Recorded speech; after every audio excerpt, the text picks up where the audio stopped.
எழுதப்பட்டது. இது 444 கட்டுரைகள், 22 பாகங்கள், 12 அட்டவணைகள் மற்றும் 118 திருத்தங்களுடன் எழுதப்பட்டது. இதில் 1,46,385 சொற்கள் இடம்பெறும்.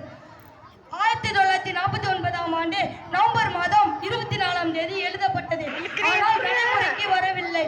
1950ஆம் ஆண்டு ஜனவரி மாதம் 24ஆம் தேதி 308 நாடாளுமன்ற உறுப்பினர்களின் ஒப்புதலுடன் இந்தி மற்றும் ஆங்கில மொழியில் எழுதப்பட்டது.